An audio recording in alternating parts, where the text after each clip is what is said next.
ጤና ይስጥልን አድማጭ ተመልካቾቻችን ከኢትዮጵያ ቴሌቪዥንና ከኤፍኤም አዲስ 97.1 በልዩ ዝግጅት የባህር በር ላይ ትኩረት ያደረገውን ውይይት ከዚህ ሰዓት ጀምሮ ወደ እናንተ ማድረስ እንጀምራለን።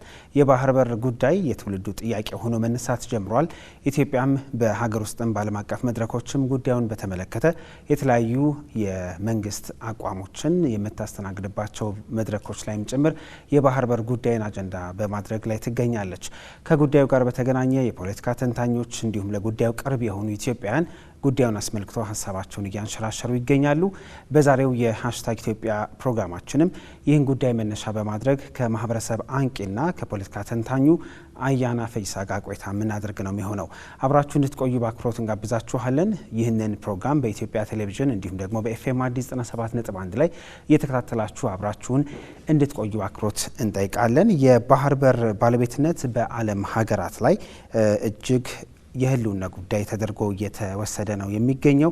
የዓለሙ የውሃ በሮች ሉዓላዊ በሆኑ ሀገራት የተያዙ ቢሆንም ለመጠቀም የሚያስችሉ ስምምነቶችም ተደርሰዋል። ከዚሁ ጋር በተገናኘ በ169 ሀገራት የተፈረመው የተባበሩት መንግስታት ድርጅት የባህር ህግ በዚህ ላይ ተጠቃሽም ነው።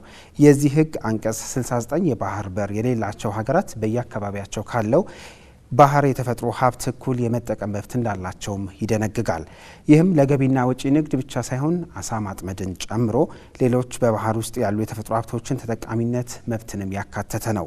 በዚሁ መሰረት አሁን ላይ ኢትዮጵያን ጨምሮ የባህር በር የሌላቸው 44 የዓለም ሀገራት ለወጪ ንግዳቸው የጎረቤቶቻቸውን ወደቦች እየተጠቀሙ ይገኛሉ። ከዚህ ባሻገር የጋራ መግባባትን እንዲሁም ደግሞ ሰጥቶ መቀበልን መሰረት ባደረገ መንገድም ከጎረቤት ሀገራት የባህር በር ያገኙ ሀገራትም አሉ። ይህንን መነሻ አድርገን የኢትዮጵያን የባህር በር ጥያቄና እስካሁን የባህር በር ጉዳይን አስመልክቶ እየተከናወኑ ያሉ ተግባራትን እያነሳን እንቆያለን። እንዳልነው የፖለቲካ ተንታኙና የማህበረሰብ አንቂው አያና ፈይሳ በቀጥታ ከአሜሪካን ስለ ጉዳዩ ከሱ ጋር እየተነጋገረን ቆይታ የምናደርግ ነው የሚሆነው። አብራችሁ እንድትቆዩ አክብሮት እንጋብዛችኋለን። ይህን ውይይት በመምራት ሰለሞን ጫላ አብሬያችሁ ቆይታ አድርጋለሁኝ። መላ ስቱዲዮ ክፍል ባልደረቦቻችን ደግሞ በምስልና በድምፅ ዝግጅቱ በጥራት ወደ እናንተ እንዲደርስ ያደርጋሉ። መልካም ጊዜ።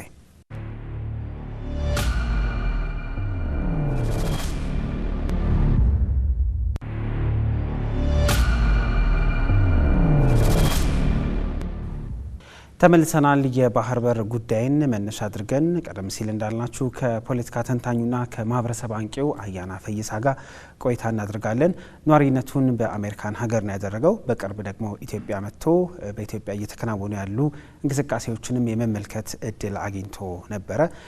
እንግዲህ ከቀናት በፊት ወደ ነዋሪ ወደ ሆነበት ሀገር አሜሪካ በማቅናቱ እንግዲህ አሁን ነዋሪ ከሆነበት አሜሪካ በቀጥታ በቪዲዮ ማለት ነው ከሱ ጋር ቆይታ የምናደርግ ነው የሚሆነው። አያና በቅድሚያ ለሰጠህን ጊዜ እጅግ በጣም እናመሰግናለን። ስላገኘን ደስ ብሎናል። እንዴት አለ? ሰላም፣ እንዴት ናችሁ? እኔም ደስ ብሎኛል ስላገኘኋችሁ። ይህን እድል ስለሰጣችሁኝም አመሰግናለሁ። ታዎቹ ጊዜያቶች ላይ ላንተ ስደውል በተለይ ደግሞ በጣም አጠረብኝ የመጣውበት ጊዜ ትንሽ ባራዝም በጣም ደስ ይለኝ ነበረ። ያየሁት ነገር ሁላ በጣም አስደስቶኝ ነው የተመለስኩት እያልከኝ ነበረና እኔ እዚህ ያለህ መስለኝ ነበረ የደወልኩት። እንደ አጋጣሚ ተመልሰ ሄደሃልና የመጣህበት ጊዜ አጭር ቢሆንም ምልከታህ እንዴት ያለ ነበረ? አዲስ አበባንም እንዲሁም የተለያዩ የተወሰኑ አካባቢዎችም ወደ ክልልም ወጣ ብለህ ነበረና ምን ተመለከትክ? ምን አስተዋልክ? እና ደግሞ ስሜትን እስቲ ጠቅላላ አድርገህ ንገረን። ምን ቢረዝም እንደማይጠገብ ነው አንደኛው ያስተዋልኩት ነገር። በተደጋጋሚ ኢትዮጵያ መምጣት ከጀመርኩኝ በጣም አጭር ጊዜ ነው። ረጅም ጊዜ አልተመለስኩም ነበርና መልካም። የተገናኘንበት ጉዳይ የባህር በርን አስመልክቶ ለመነጋገር ነው። በተለይ አንተ በተለያዩ የማህበራዊ ትስስር ገጾችህ ስለዚህ ጉዳይ ታነሳለህ። በቲክቶክ፣ በፌስቡክ፣ በኢንስታግራም፣ በኤክስ እና እጅ ላይ ባሉ የተለያዩ የመገናኛ መንገዶችና የባህር በር ጉዳይ እንግዲህ ከቅርብ ጊዜ ወዲህ የኢትዮጵያን መነጋገሪያ የኢትዮጵያን የዘመናት ቁጭት አንዱ ሆኖ ኢትዮጵያን ይህንን ለማስፈጸም በተለያየ መንገድ እንቅስቃሴ እያደረጉ ይገኛሉ። ወደ ኋላ በመልስ ደስ ይለኛል። በተለይ የኢትዮጵያን የባህር በር የማጣት ታሪካዊ ሁኔታን እንዴት ነው የምትገልጸው? ምን አይነት ቁጭት፣ ምን አይነት ስሜት አለ? እንግዲህ ባህር በር ያጣንበት መንገድ አሁን ሁሉም ሰው እንደሚረዳው ኢፍትሐዊ እንደሆነ ከብዙ ተመራማሪነትም አንቂነትም የፖለቲካ ሳይንሱንም ተንታኝ መሆን አይጠይቅም። ፍትሃዊ አእምሮ ያለው ማንኛውም ሰው ሊረዳው በሚችል ደረጃ አንድ ትልቅ ሀገር የባህር በር ብዙ ወደቦች ያሏት ሀገር የባህር በር ወደ ሌላቸው ሀገሮች ለመጠቃለል ምንም አይነት ፋይት ምንም አይነት ይሄን ጉዳይ ለማስቀየር ሰጣ ገባ ያልፈጠረበት እሺ ብሎ ሆን ብሎ የተሰጠበት ሁኔታ አለ እና ይሄ እንግዲህ የኢትዮጵያን ትልቅ ኢንትረስት እንዲሁ ዝም ብሎ የተሰጠበት ነውና መቼስ አእምሮ የሚሰራ ሰው ፖለቲካን የሚያውቅ ሰው ይሄንን እንደማያደርግ ይታወቃልና ማንም ሊጠረጥር የሚችል ሰው ላይ የሚችለው ብሎ የተሰራ ኢትዮጵያ ላይ የተሰራ ደባ እንደሆነ ያስታውቃል። አንድ ጥሩ የወደድኩት ነገር አሁን ያለው ይህንን ደባም እየታወቀ የታጣውም ነገር ኢፍትሃዊ በሆነ መንገድ እንደታጣ እየታወቀ መንግስት ኢትዮጵያ መንግስትም ህዝብም ያላቸው ፍላጎት የባህር በር እንፈልጋለን ሰተን በመቀበል በድርድር በንግግር ይሄ በር ይከፈትልን የሚለውን ፍላጎት ላይ ያተኮረ እንጂ የታጣው የተወሰደብን ነገር ብሎ ክሌም የማድረግና ለመቀማት ወይ ለማስመለስ የሚደረግ ነገር አይታየምና አትሊስት እንደ መጀመሪያ አካሄድ ይሄንን አይነት አቅጣጫ ይዞ መነሳቱ ምን ያህል ቅናዊነት እንዳለበት ምን ያህል ትኩረቱ የራስ ጥቅም ላይ እንጂ ሌሎችን የመጉዳት ሌሎችን የማጥቃት ሳይሆን የራስ ጥቅም ላይ ያተኮረና ጥቅሙ ደግሞ ልንተውና ችላ ልንለው ማንችል ከህልውናችን ጋር የተያያዘ ነጋችንን የሚወስን እንደመሆኑ መጠን ግዴታ ስለሆነ ጥቅሙ ላይ ባተኮረ መንገድ ጎረቤቶች ከኛ ጋር ተስማምተው በጤነኛ አእምሮ የራሳቸውን ተጠቃሚነት ማዕከል ባደረገ መንገድ ይህን ጥያቄ እንዲመልሱ በዲፕሎማሲ በተለያየ ሰጥቶ መቀበል እየተሞከረ ያለበት ነው። ይሄ እንግዲህ ይበል የሚያስብል ነው። ግን ከፍላጎቱ አንፃር ወደ ኋላ ሄደን እንድናይ ደግሞ ያስገድደናል። አንተም እንዳልከው ኢትዮጵያ ለዝንተ ዓለም መቼም ወደብ ኖሯት የማያውቅ የባህር በር ኖሯት የማያውቅ ሀገር አድርገን እንድናስብ የተደረገው ባለፈው 30 ምናምን ዓመት ውስጥ ነው። ኢትዮጵያ የባህር በር ያጣችበትና የታጣበትን መንገድ ፍትሃዊ ነው።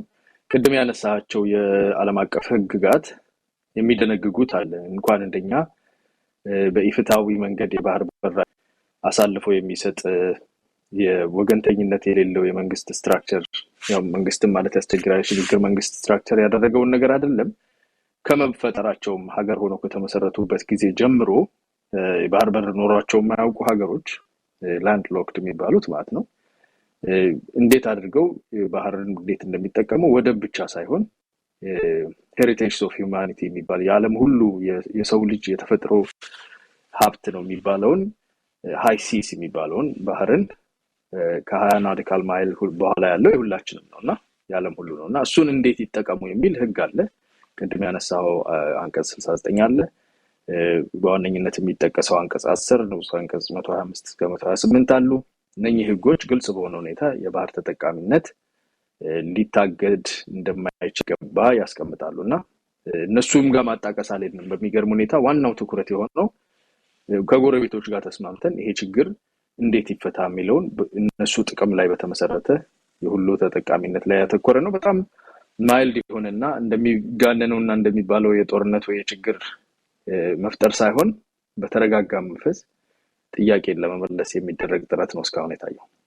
ቀደም ሲል ስታነሳ ያጣንበት መንገድ አግባብነት ጭምር እንዳልነበረው ስታነሳ ነበርና ምናልባት ይሄ መሆኑ አሁን የጀመርናቸውን የባህር በር ለማግኘት በመንግስት ደረጃ የተጀመሩ ጥረቶችን ምን ያህል ያግዛል?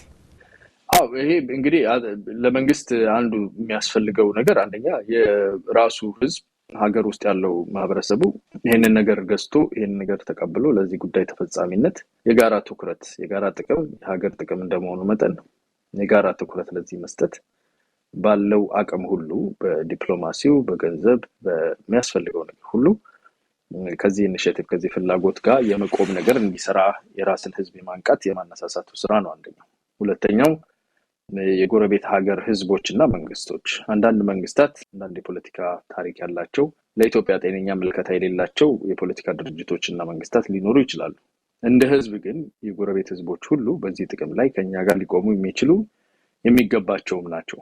because የነሱም ጥቅም እዛ ውስጥ ስላለ የመቀማት ፖሊሲ ወይም ይሄ ክሌም ሳይሆን ኮስት ነው ያደረግን ያለነውና በዛ ውስጥ እኛ እጃችሁ ከምን ብንባል ልንሰጥ ብዙ ነገር አለን የሚል የመንግስትና የህዝብ አቅጣጫ ስላለን የነሱን ወገንተኝነት ለመግዛት ለማሳወቅ ይጠቅማል። እንደ መሰረት ዝም ብለን ከሜዳ ተነስተን ሳይሆን ብንጠይቅም የኛ ነው ብንልም ክሌም ብናደርግም ሌላ እርምጃም ብንወስድ የሚያምርብን ሆነን ሳለን በቀጠናውን ሰላምና ሉዓላዊነቶችን ለማክበር ሲባል በጣም ቀዝቃዛ የሆነውንና ሰላማዊ የሆነውን የነሱን ተጠቃሚነትም ውስጥ ያለውን አማራጭ እየወሰን እንዳለን ለማስረዳት ለማሳየት ይረዳናል። መሰረት የሆነ ፕሬሚስ ይሆነናል ማለት ነውና ቁጭትን እንዴት ነው የምንጠቀመው የሚለው የራሱ አካሄድ አለው። ቁጭት ዝም ብሎ ተብሰልስሎ በውስጥ ይሄ ብሎ ለመቅረት ነው ወይስ ቁጭትን ነገሮችን ለመቀየር ስብራቶችን ችግሮችን ለመፍታት ነው የምንጠቀምበት የሚለው ራሱ በእኛ ዘመን አሁን እየተቀየረ መሄድ ያለበት ነገር እንደሆነ ይታመናል። እኔም እስማማለሁ በዚህ። ግን ያ ቁጭት መፈጠሩ አስፈላጊ ነው። በመጀመሪያ ደረጃ ያለውን ኢፍትሃዊነት ሀገራችን ካላት አቅም ካላት ልትቀመጥበት ከነበራት ደረጃ ከነበራት በእጇ ከነበሩ ነገሮች ዝቅ እንድትል የተደረገው አግባብ እንዳልሆነ ማወቅ በዛ መቆጨት ትክክል ነው። ተቆጭቶ ጎረቤት መረበሽ አያስፈልግም፣ ሰላም መንሳት አያስፈልግም። ተቆጭቶ ደግሞ ዝም ብሎ የኛ ነገር ብሎ እንባ ወደ ሰማይ ረጭቶ የሚቀርበትም አይደለም። ይሄን ቁጭት በጤነኛ በሰላማዊ መንገድ ለማስመለስ መጀመሪያ ቁጭቱን መፍጠርም የራሱ የሆነ አዎንታዊ ተጽዕኖ አለው ማለት ነው። የኢትዮጵያን የባህር በርና የወደብ ጥያቄ እያነሳን ነው የምንገኘውና የጥያቄው አስፈላጊነት ላይ በቀጥታም በተዘዋዋሪም የነካካቸው ነጥቦች ይኖራሉ። ቀደም ሲልም ስጠቅስ ስለነበረ እንደው ከዓለም አቀፍ ሕግጋት ከዓለም አቀፍ ሕግ ካስቀመጠው አንጻርስ እንዴት ይታያል የተቀመጠው ጥያቄ? የተቀመጠው ጥያቄ ዓለም አቀፉ ሕግ የባህር በር ተጠቃሚነትን ግልጽ በሆነ ሁኔታ የባህር ትራንዚት ኔሽንስ የሚባሉ በባህርና በባህር አልባ በሆኑ ሀገሮች መካከል ያሉት እንዴት አድርገው ይሄን ሊያስተናግዱ እንደሚገባ የሚያስቀምጣቸው ነገሮች አለ። ለዚህ ለትራንዚት ኔሽንስ የሚሰጣቸው መብትና ጥንቃቄዎች አሉ። ሉዓላዊነታቸው የድንበር አንድነታቸውን መከበር አለበት። ይሄ ሳይነካ ግን ቸሮታም እንዳልሆነ መታወቅ የባህር በርን ኢትዮጵያ እንድትጠቀም አክሰስ እንዲኖራት ዝም ብሎ ፖርት ተከራይቶ ጋር ማስገቢያና ማስወጫ ሳይሆን የባህር አክሰስ መስጠት ለሀገራት በቸርነት የሚደረግ ሳይሆን ዓለም አቀፋዊ መብታቸው እንደሆነ ምክንያቱም ከዛው ከወደብ ወይም ከባህር በር ካለበት ሾር ከሚባለው ማለት ነው ውሃና መሬት ከሚገናኝበት የተወሰኑ ኪሎ ሜትሮች ከሄደ በኋላ የሁሉም ሰው ነው ውሃ። ባህሮች ውቅያኖሶች የሁሉም ናቸውና ስለዚህ ኢትዮጵያ የራሷ ንብረት አላት ማለት ነው። የራሷ ድርሻ አላት በዓለም አቀፉ ውሃ ላይ እንደ ውቅያኖስ ላይ የአትላንቲክ ውቅያኖስ ላይ የትኛውም ባህር ላይ ቀይ ባህርን ሲጨምር የኢትዮጵያ ድርሻ አለ። የኢትዮጵያ ሕዝብ ሰዎች ስለሆነ ሄሪቴጅ ኦፍ ሂዩማኒቲ ነው የሚባሉት የሁላችን ስለሆነ ንብረታችን ወደ ሆነ ነገር እንድንሄድ በር ነው የምንጠይቀው። ይሄ በር እንዴት ነው የሚደረገው የሚለውን የተባበሩ መንግስታት ህግጋቶች የተለያዩ መንገዶችን ያስቀምጣሉ። ባይላተራል የሆኑ በሁለት ሀገራት መካከል በትራንዚት ኔሽን እና በላንድ ሎክ ኔሽን በሚባሉት መካከል በሁለትዮሽ ባይላተራል ማለት በሁለትዮሽ ግንኙነት እንዴት አድርጎ ይፈታ የሚል አለ። ከዛ የዘለለ ነገር ካለ ደግሞ ትራይላተራል ወይም ደግሞ ሶስትዮሽ ወይም ሌሎችን ዓለም አቀፍ ተቋማት ገብተውበት እነኚህን ነገሮች እነኚህ መደላደሎች እንዴት ያደርጉ የሚለው ግልጽ በሆነ ሁኔታ ያስቀምጣል። መብቶቹ የተጠበቁ ናቸው። የዓለም አቀፍ ህዝብ ሁሉ ጥቅም ነው። በሚያስገርም ሁኔታ እኛ ቤር ሚኒመም ትንሹን ነው እየጠየቅን ያለነው እንጂ ዲማንድ እያደረግን ያለነው ቢኮዝ ከሚታወቁት 40 በላይ ከሚሆኑ ላንድ ሎክድ ወይም ደግሞ ባህር በር ከሌላቸው ሀገሮች ውስጥ ኢትዮጵያ ትልቁ ነው በህዝብ ብዛት። በታሪክም እንለያለን። የባህር በር አልባ ሆነን የተፈጠረን ሀገር አይደለም። እነኚህ አሁን ባህር በር ያላቸው ሀገሮች የነጻነት ቀን አላቸው።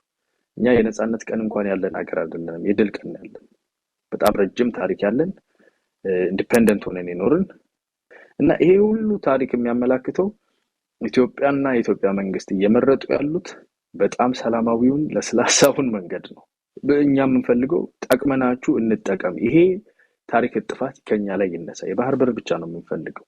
ይሄን በር ለማግኘት ደግሞ አምጡ ብቻ ሳይሆን እኛም እጃችን ካንዳችሁ ሆኖ ምን ሰጠው ሳንታናጣ ይሄንን እንስጥ ብለን እየጠየቅን ያለነው እና ይሄን እንደ ቅሚያ እንደ ንጥቂያ እንደ ጦርነት ፍለጋ ተደርጎ የሚነሳው ወሬ መጀመሪያ ላይ ባህር በር ካጣንበት ዓላማ ጋር የተያያዘ ነው።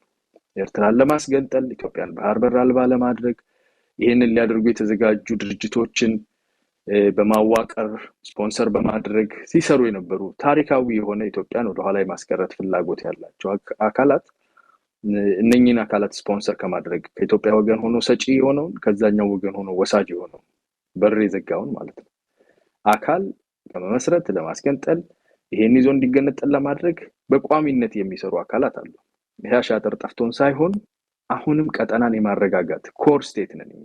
ሰፊው ህዝብ ትልቅ ታሪክ ትልቅ ትስስር ከሁሉም የዓለም ሀገራት ጋር ከምስራቁ ጋር ከምዕራቡ ጋር ከሚድል ፓወር ከሚባሉት ከአረቦቹ ጋር ጥሩ ግንኙነት ያለን እንደመሆናችን የተደገሰበት ሁሉ ለጠብ ስለማንሄድ ችግር መፍጠር ስለማንፈልግ የቀጠናው አረጋጊ መሆን ችግራችንን ጥያቄያችንን ብቻ ላይ ያተኮረ የባህር በርን ስጡን ነው ያቅጣጫ ስጡን ነው እንጂ ዝም ብለንም አለ በባዶ እጅም ሳይሆን ምን ሰተናችሁ ትከፍቱልናላችሁ የሚል በጣም ትሁት የሆነውን መንገድ ነው እስካሁን እየተወሰደ ያለው።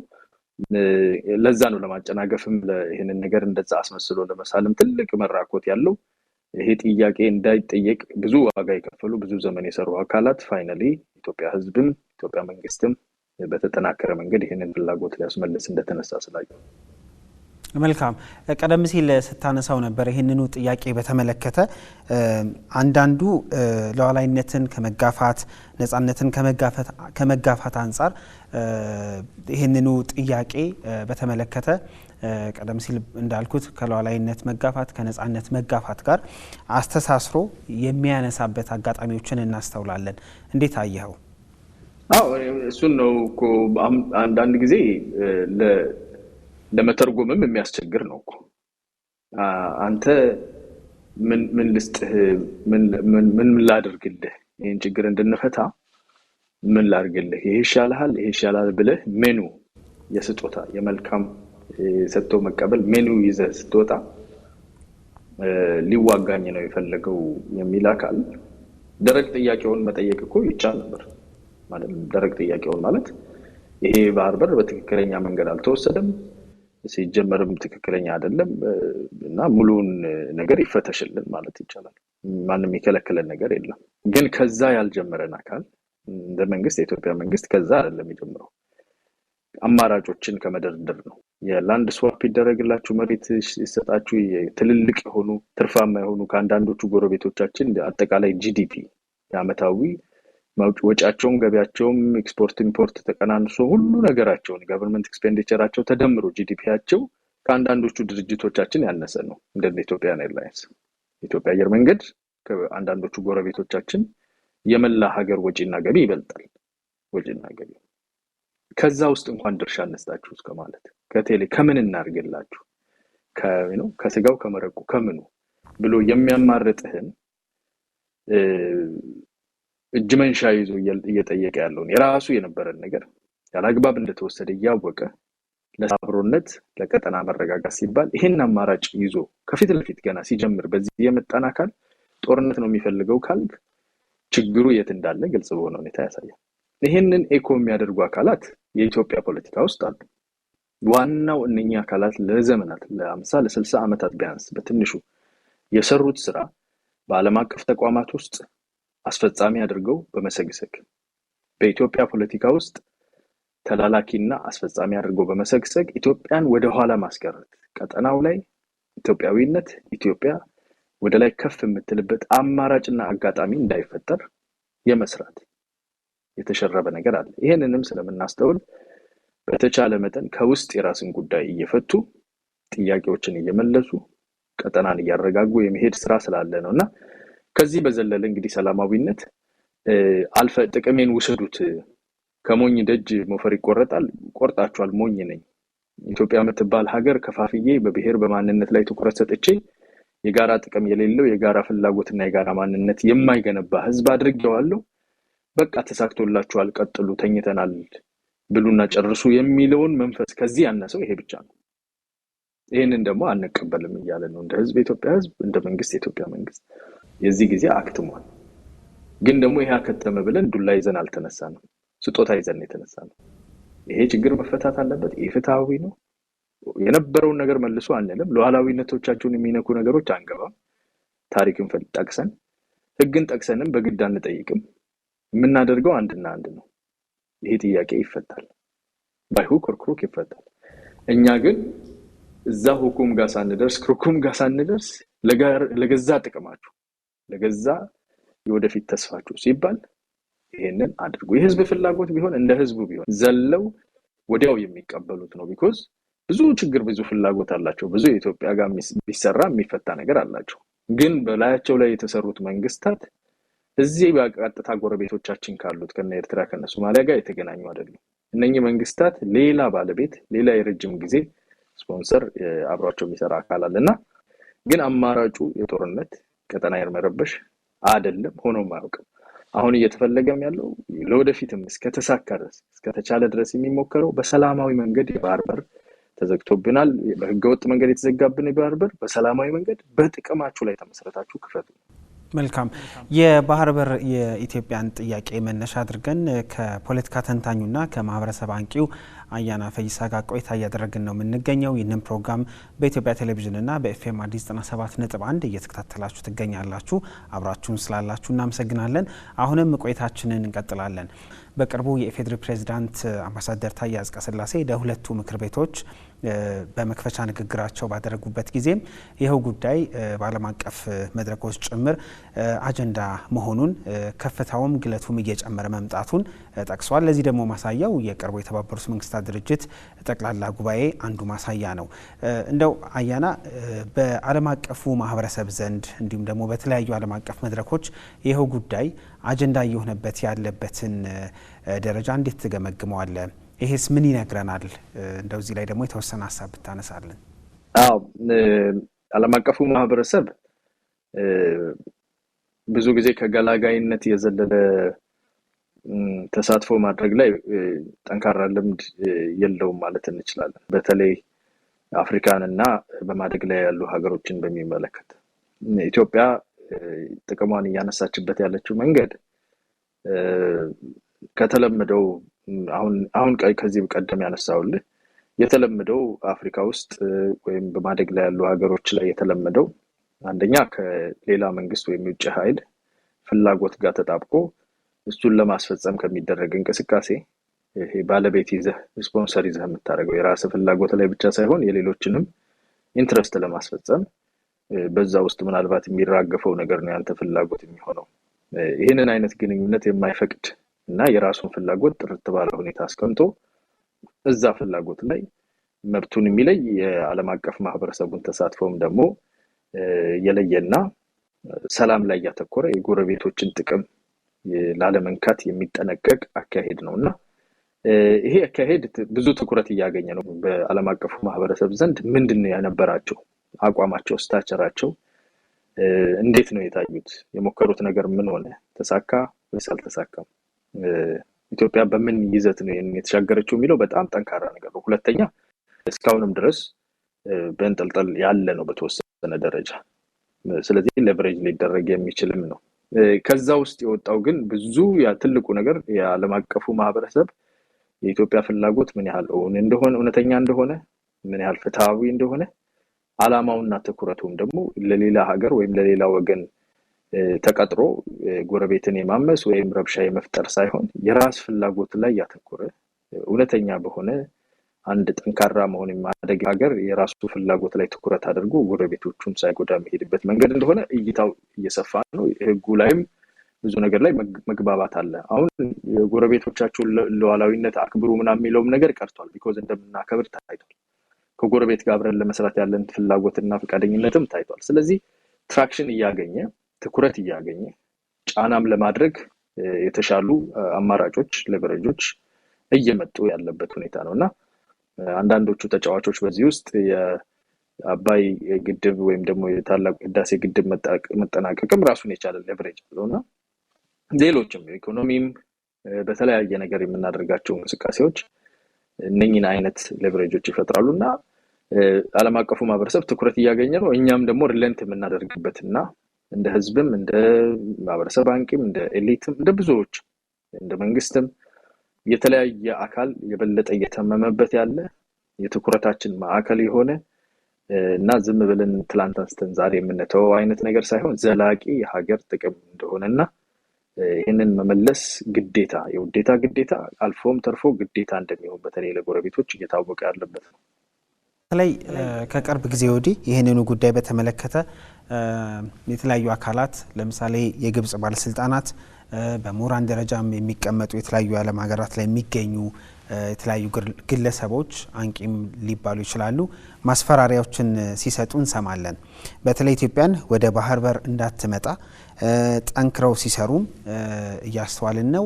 ጠንክረንም እንሰራለን ይላሉና ይህን እንዴት ታየዋለህ? በዋናነት የምናደርጋቸው ጥረቶችን ያከብደዋል ወይስ ደግሞ እንደ ተለመደ ማስፈራሪያ አይነት ሊቆጠር ይችላል? አይ ጠንክረው ይሰራሉ፣ ውሸታቸውን አይደለም። ችግሩ ምንድነው? ጠንክረው ያልሰሩበት ጊዜ የለም። እኛ በተኛንም ዘመን እኛ ከነሱ ጠንክረው ከሚሰሩት ስራ ጋር እሺ ብሎ የሚተባበር አመራር አድርገን ይዘን በኖርንበትና ለፍቃዳቸው ለዚህ ሁሉ ትብታብ ውስጥ በገባንበትም ዘመን እነሱ ጠንክረው እንደሰሩ ነበር። ውሸታቸውንም አይደለም አዲስም አይደለም። ልዩነቱ እኛ ጠንክረን መስራት ጀመርን። አሁን ትንሹ ልዩነት እዛ ጋር የታየው እስካሁን ድረስ እሱ እኛ ጋር ተጀመረ። እኛ ጠንክረን እንቀጥላለን። አዲስ ዜና የሚሆነው እሱ ነው። እንደ ህዝብ የኢትዮጵያ ህዝብ የባህር በር የሌለው ደካማ ሀገር ሆኖ አይቀጥልም። ይሄ በፉከራ የሌላን ሀገር ሉዓላዊነት በመጫን በጉልበት የሚሆን ሳይሆን ይሄ በሰላማዊ መንገድ በዲፕሎማሲ በሰጥቶ መቀበል የሚሆን ነው። ይሄን ለማድረግ የማንሄድበት መንገድ እንደሌለ ግን መታወቅ አለበት። እዛ መንገድ እንደማንሄድ ተስፋ አደርጋለሁ። ጎረቤቶቻችንም ለራሳችንም ህዝብ ሲባል መሄድ የማንፈልጋቸው መንገዶች አሉ። ለዛም በቂ የሆነ ትዕግስት እስካሁን ተደርጓል። ከዚህ በኋላም የህዝቦችን ጥቅም የራስን ሀገር ጥቅም ያማከለ ትዕግስትና ጥረት ይደረጋል። ግን ጠንክረን መስራት እኛ ነን አሁን የጀመርነው። ሰው እነሱ እየዋሹን አይደለም። ጠንክረን እንሰራለን ሲሉ እውነታቸው ነው። 50 ዓመት ጠንክረው ሰርተዋል፣ 60 ዓመት ጠንክረው ሰርተዋል። ዛሬ አዲስ ነገር አይደለም እየነገሩን ያሉት። እኛ ጠንክረን ሰርተንም አናውቅም። ባለፈው 30 ዓመት ደግሞ እንደውም ከናካቴው ለነሱ ፍላጎት እሺ ለማለትና ለመገዛት ጠንክሮ የሚሰራ አካል ሀገር የሚበራበት ሁኔታ ነበር የነበረው። አሁን ጠንክረን መስራት እንጀምራለን። እንደ ኢትዮጵያ እንደ ሀገር ኢንትረስታችን ላይ እዚህ ፍላጎት ላይ ጠንክረን እንሰራለን። ስለዚህ ልዩነቱ በዚህ በኩል ነው ጠንክሮ መስራት የተጀመረው እንጂ በዛ በኩል አዲስ ነገር የለም። የኖሩበት ነው። እኛ ሳንወለድ ቤተሰቦቻችን ህፃናት እያሉ ጠንክረው መስራት የጀመሩት ነው። እንደው የጂኦፖለቲካል አስተላለፉን በተመለከተስ እንደው ምን አይነት ሀሳብ አለ? ጂኦፖለቲካል አስተላለፍ ሲባል እንግዲህ ኢትዮጵያ ባለችበት ቀጠና ከዛ ባለፈ ደግሞ ኢትዮጵያ ከሷ ውጪ ባሉ ቀጠናዎች ይሄ የባህር በር ጥያቄን በተመለከተ የሚነገሩ ያሉ አስተላለፎች ምን ይነግሩናል? እንዴትስ ባለ መንገድ ነው ኢትዮጵያ እያለፈቻቸው የምትገኘው? ኢትዮጵያ አሁን ባለችበት ሁኔታ የአስተላለፍ ለውጥ ሲባል አስተላለፍ የፖለቲካል የዲፕሎማሲ ልዩነት አለ። የተለመደው የዲፕሎማሲ አካሄድ አይጠቀምም አሁን ያለው የኢትዮጵያ መንግስት። እንደኔ እይታ እንደኔ ግምገማ በፊት የተለመደው ወይ ከራሻ ሶቪየት ዩኒየን ጋር እንሰራለን የአሜሪካ ጠላት እንሆናለን ተብሎ ይታሰባል፣ ወይም ከአሜሪካ እና ከምዕራባውያን ጋር እንሰራለን የምስራቁ ኃይል ጠላትና አንታጎኒስቲክ ነው ተብሎ ይታሰባል። ግንኙነቶቹ በአንድ በኩል በጣም ይወርዱና በሌላ በኩል ከፍ ይላሉ። ጠላትነት እና የዝምድና በሌሎች ዝምድና ላይ ተመስርተን ዘመድ የምንሆን በሌሎች ጠላትነት ላይ ተመስርተን ጠላት የምንሆንበት አካሄድ ነበር። ጎረቤቶቻችንን ደግሞ የዚህ የጫወታው እንደ ዕቃ እንደ ኳስ እንጂ የምንጠቀመው ትኩረታችን የነበረው ሩቅ ያሉት ትልልቅ ሌላ ኃያላን ላይ ከአንዱ ወግነን የሌላው ጠላት ሆነን የምንሰለፍበት አካሄድ ነበር። አሁን ያለው የፖለቲካ የዲፕሎማሲ አካሄድ አንደኛ ጎረቤቶቻችንን ቅድሚያ የሚሰጣቸው ይዘት ነው ያለው። ቅድሚያ ተሰጥቷቸው እነሱ ላይ ያተኮረ እነሱ ጥቅም የኛ ጥቅም እንደሆነ ያየና ያማከለ በዛ ውስጥም የፖለቲካል ኢንቲግሬሽንን ጭምር ኢኮኖሚክ ኢንቲግሬሽን፣ ሪጂናል ኢንቲግሬሽን፣ የፖለቲካል ኢንቲግሬሽን ጭምር ክፍት በሆነ አእምሮ የሚቀበል ለዚሁ ለባህር በሩ ጥያቄም ሲነሳ ጠቅላይ ሚኒስትሩ በዛ በ45 ደቂቃው ንግግር ውስጥ ያስቀመጡት ነገር ነው። ይሄንን አይነት አቲቲዩድ ነው ያለን። የተለየ ነው፣ ያልተለመደ ነው። ጎረቤቶቻችንን እንደ ዋነኛ ስቴክሆልደር እንደ ዋነኛ ተሳታፊ አድርገን ዲፕሎማሲያችን ውስጥ ያዝ። ሌላኛው ከሁሉም ጋር ጤነኛ የሆነና በመከባበር ላይ የተመሰረተ የጋራ ጥቅም ላይ የተመሰረተ ግንኙነት መመስረት ነው። ምናገለውና የአሜሪካ ዘመድ ስለሆንኩኝ ከእንትና አልነጋገርም አልሰራም ምንለው የጠብ ደቦ የምንጠራበት ይዘት የለንም። ለዛ ነው ብሪክስ ውስጥ አለን። በግሎባል ሳውዝ በሚባለው ፖለቲካ ውስጥ ዲፕሎማሲ ውስጥ ጠንካራ የሚባለውና አሜሪካና ምዕራባውያን በጥርጣሬ የሚመለከቱት የብሪክስ ውስጥ አባል እስከመሆን ድረስ የሄድን ሲሆን በዚህ በኩል ደግሞ ከምዕራባውያኑ ጋር ጠንካራ ከሚባሉት ጋር የጸጥታ ሌሎችም የደህንነት የኢኮኖሚ ትልልቅ ትስስሮችን አድርገን እየቀጠልን ያለንበት ነው። ከዛም አልፎ የመሃል ኃይሎች የሚባሉ እንደነ ዩናይትድ አረብ ኤሚሬትስ ያሉትንም ደግሞ ያላገለለ ከነሱ ጋር ደግሞ ጤነኛ ግንኙነት የላቸውም ተብሎ የሚጠረጠሩትንም ወገኖች አብረን የምንሰራ ነው። ትኩረታችን ያንዱ ወገን ሆነን ተደራቢ ሆነን ቲፎዞ ሆነን ሳይሆን የኛን ጥቅም እስካማከለ ድረስ ከሁሉም ጋር የሚሰራ ትኩረታችን ከጎረቤት የሚጀምር ተደርጎ የተሰራበት ያልተለመደ አይነት ግን ደግሞ ለብዙ ነገሮች እየጠቀመን ያለ እስካሁን በውስጥ በተለይ በውስጥ በኩል በተለመደው መንገድ እናፈርሳለን እንጥላለን የሚሉ አካላት ፈጽሞ እንዳይሳካላቸው ያደረገው አንዱም ይሄ ለየት ያለ የዲፕሎማሲ ዲኤንኤ ነው ብዬ አስባለሁ።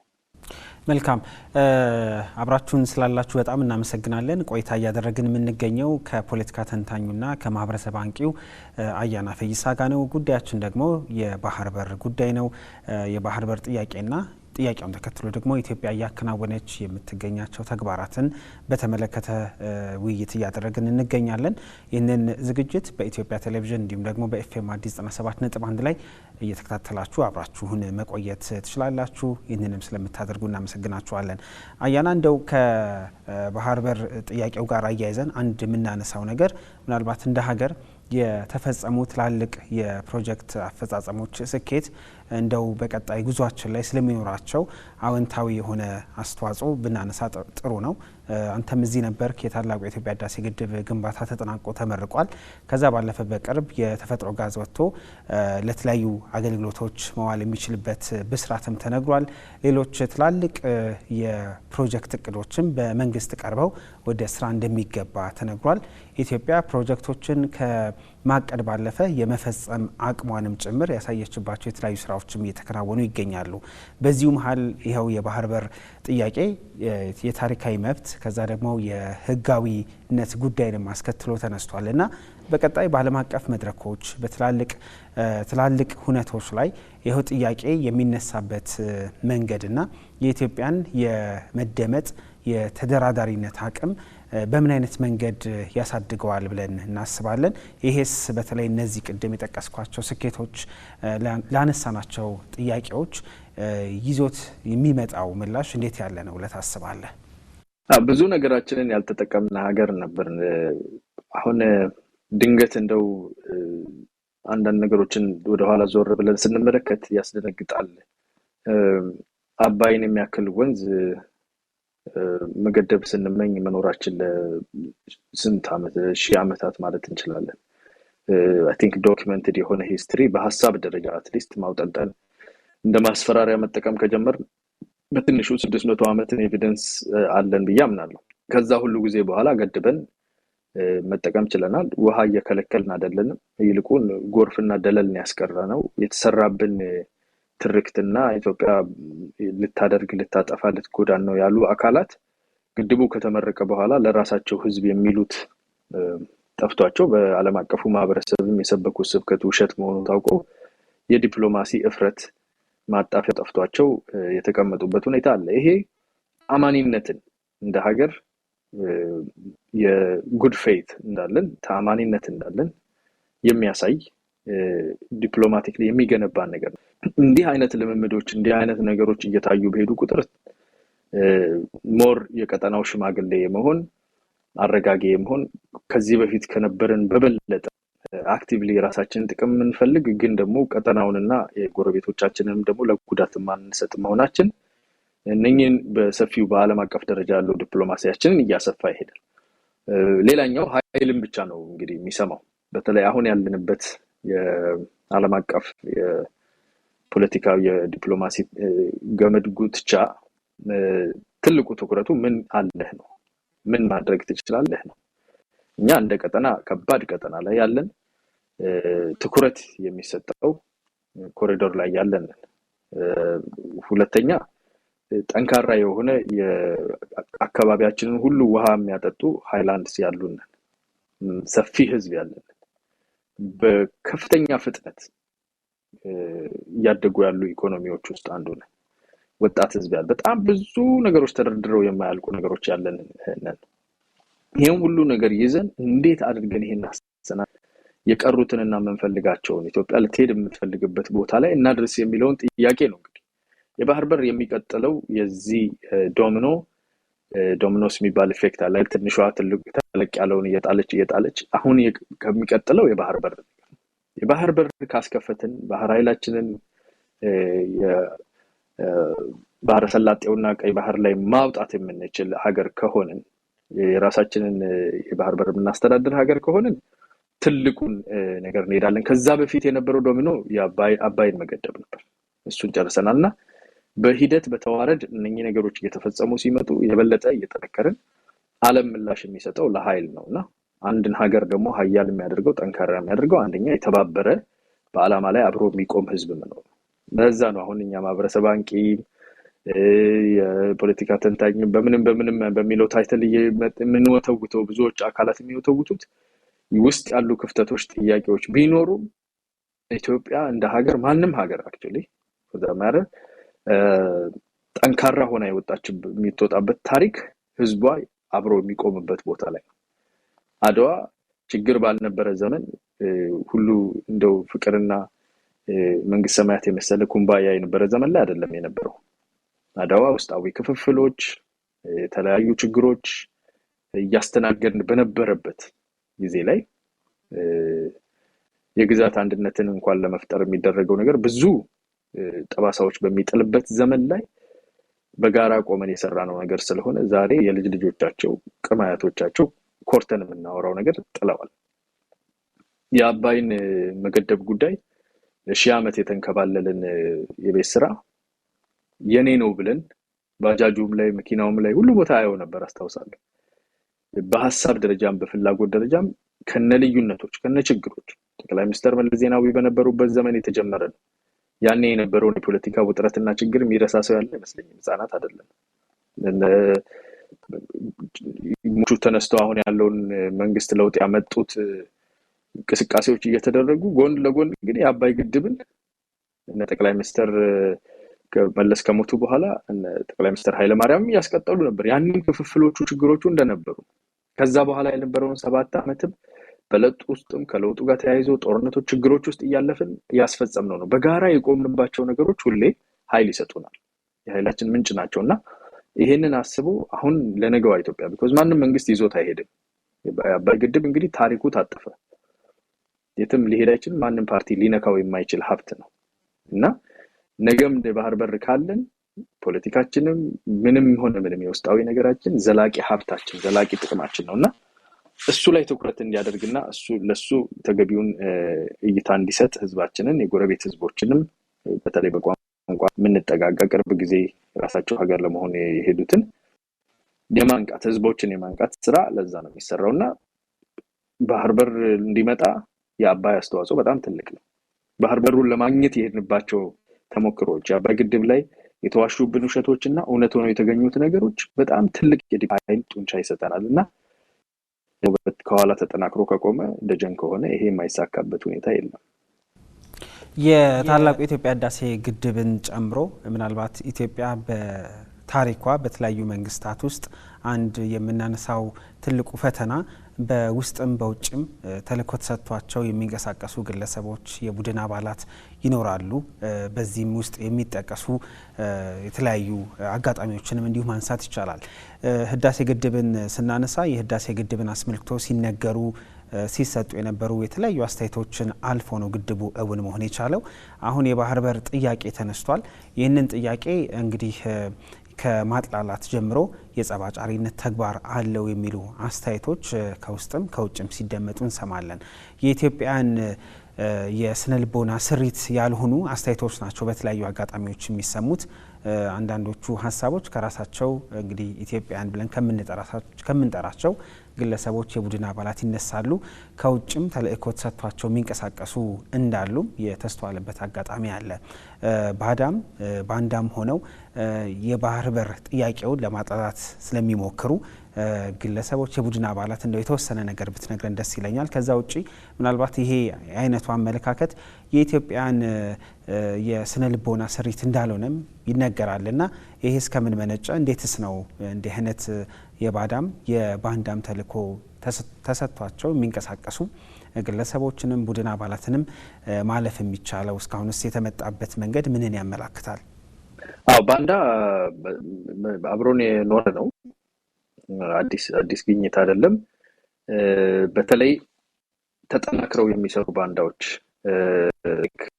ከላይ አምነውበት በስነ ስርዓት አለቃቸው በፊት እነ ሞሶሎኒ መንገድ መምራትና ሌላ ብቻ ሳይሆን አምነውበት ሲሰብኩ የነበሩ የጣሊያንን ተቀበሉ፣ ጣሊያን ይግዛን፣ ሞሶሎኒ በታች ከኛ በላይ ነው ብለው ሲሰብኩን የነበሩ ሰዎች እንደነበሩ ታሪክ በጥሩ ሁኔታ ይዘግባል። የሁለተኛው ላይ እንደውም ቪዲዮዎቻቸው ሁሉ በግልጽ አሉ። እየዘፈኑ እየሰበኩ የኢትዮጵያ ሕዝብ አንተ ለጣሊያን ከእግዚአብሔር በታች ካንተ በላይ ለሆነው ለነጭ ማትገዛ ብለው ሊያሳምኑት የሚሞክሩ ዛሬም አሉ። ዛሬ ደግሞ ጣሙን ቀይሮ የሀገራ ውስጥ ያለውን ችግርህን ሽኩቻህን የጀመርንልህን አሳይመንት ጨርስ ነው የሚሉት አይደለ? ኦሮሞ፣ አማራ፣ ትግሬ ምናምን የሚል ትኩረትህ እዛ ላይ ነው መሆን ያለበት። የተሰጠህን የቤት ስራ ትተህ ምን ልትሰራ ነው እንደ ሀገር? አንተ ደግሞ የባህር በር የጋራ ጥቅም ላይ የምታተኩረው የሰጠህን ስራ ብለው ያው በፊት አይፈራም ሞሶሎኒ በታች ከኛ በላይ ነው ሞሶሎኒ እያለ እየሰበከ የነበረው አይነት ድምጸት ነው። ግን ይሄ ቶኑ ተቀይሮ የህዝብ ጥቅም፣ የአንድ ብሔር፣ የአንድ ማንነት፣ የአንድ ሃይማኖት ጥቅም የያዙ አስመስለው ነው የሚመጡት። ውስጡ ሲፈተሽ ግን እንደ ኢትዮጵያ መቆም የለብንም። የኢትዮጵያዊ የሆኑ ጣዕም ያላቸው ጥያቄዎች ኢትዮጵያን የሚያስቀጥሉ የማይናወጡ ዘላቂ ዘላለማዊ የሆኑ ጥቅሞቻችንን እርሱ ተው፣ ገሸሽ አድርጉ። የተሰጠ የቤት ስራ አለ፣ እሱን ስሩ።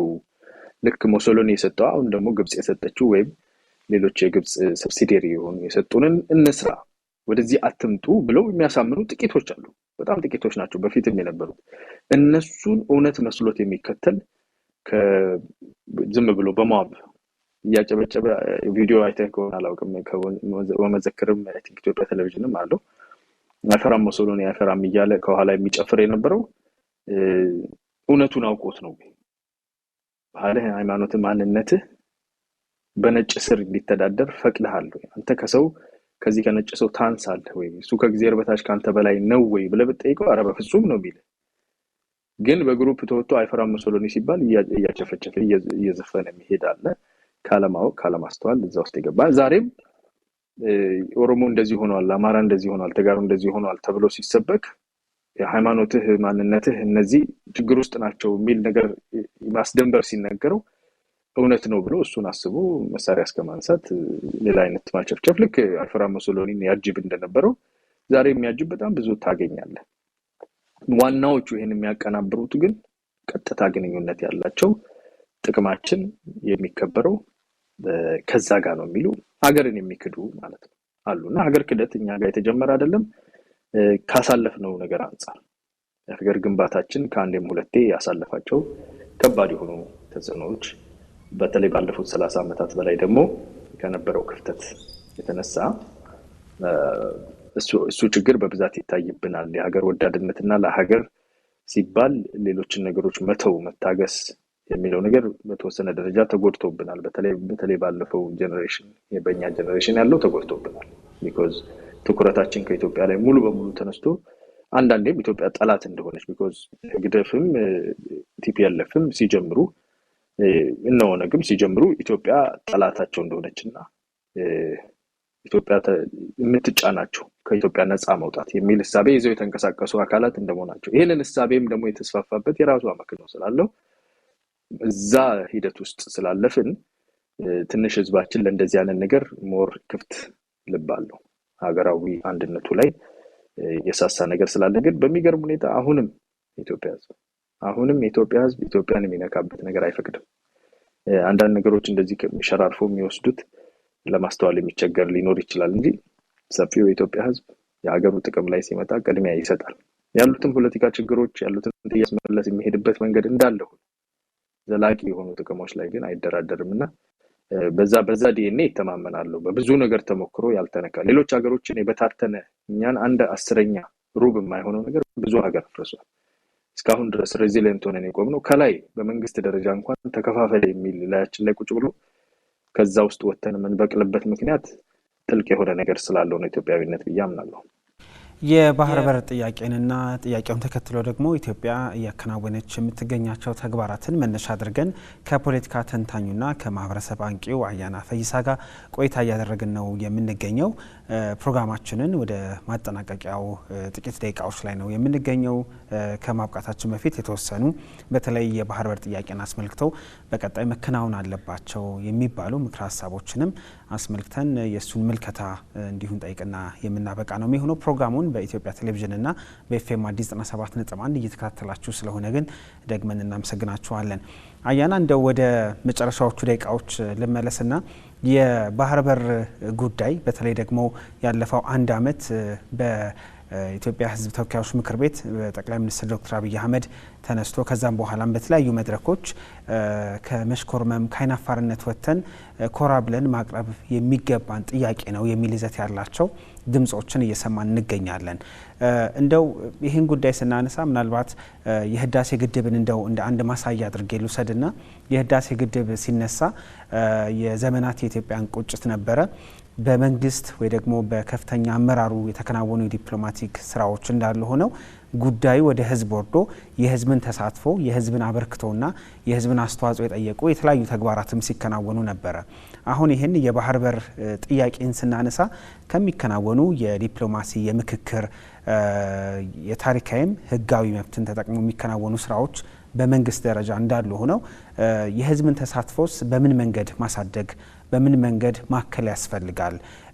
ህዝቡ የቁጭቱ አንዱ መነሻ እንዲሆን አድርጎ መስራት ላይ ጉዳዩን ከመንግስት ባለፈ የህዝብን ተሳትፎ ሲጠይቃሉ። የህዳሴ ግድብ ላይ እንዳደረግነው አይነት ማነቃቃቶች የማነሳሳት ስራዎች ይጠብቀናል ወይ?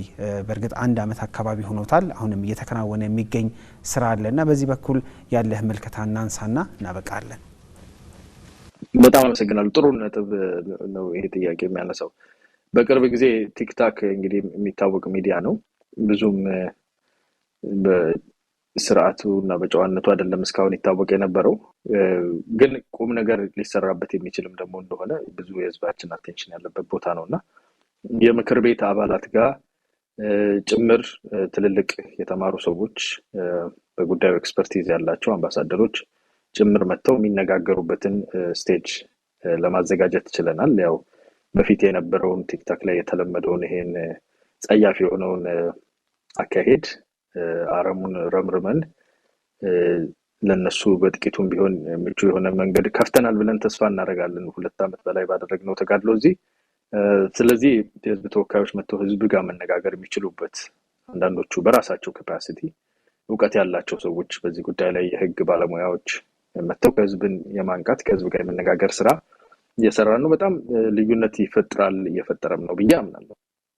ይሄ ለምን ያስፈልጋል ካልን አንደኛ ህዝብ መረዳት ነገሮች ያሉበትን ቦታ ቢኮዝ መረዳት ጥቅም አለው። መጀመሪያ ላይ ሲጀመር በ6 ወር የሚያልቅ ነገር መስሎት የነበረ ብዙ ሰው አለ።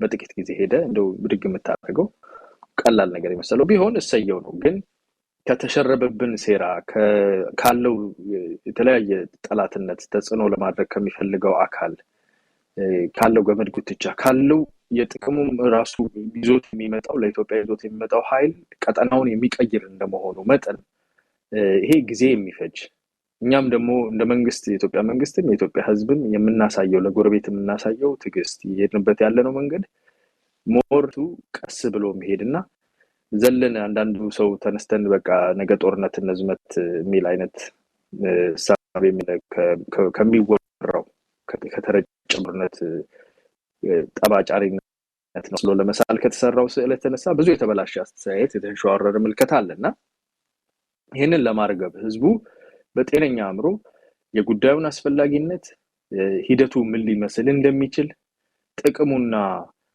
እስካሁን የደረሰው ጉዳት ምን ማለት እንደሆነ እንደ አንድ ሀገር ይሄ ነገር ዝም ብሎ አንድ የሚመጣ ትንሽ አጀንዳ ሳይሆን ምን ያህል ከህልውናችን ጋር ከማንነታችን ከነጋችን ጋር የተያያዘ እንደሆነ ህዝብን ማሳወቅ ማንቃት በጣም አስፈላጊ ነው because ህዝብ ደጀን ያልሆነለት መንግስት ብቻውን እንደዚህ አይነት ትልልቅ የሆኑ የሀገር ፍላጎቶችን ለማሳካት ይቸገራልና ህዝቡ ደጀነቱ በገንዘብ በሌላ ነገር ብቻ ሳይሆን በእውቀት ብቻ ሳይሆን በመረዳት ጉዳዩን በመረዳትና በተመሰናሰለ መንገድ ጉዳዩን ባወቀና በተረዳ መንገድ አብሮ መራመድ መቻል አስፈላጊ ስለሆነ ነው ሌላኛው ህዝብ በዚህ ደረጃበትና የተቀበለው ሲሆን ጎረቤት ህዝቦችን ትስስራችን ሰፊ ስለሆነ ማህበረሰቦቻችን የሚገናኙ ስለሆነ ቋንቋ ባህል ብዙ ስለምንጋራ ከጎረቤቶቻችን ከነዚህ ትራንዚት ኔሽኖች ጋር ህዝብ ለህዝብ ያለው መተማመንና እነኚህ ጎረቤት ህዝቦች ተረድተው አስፈላጊውን ጫና በመንግስታቶቻቸው ላይ የሚያደርጉበት ለወደፊትም ደግሞ የመንግስቶቻቸው ለውጥ በሚመጣበት ጊዜ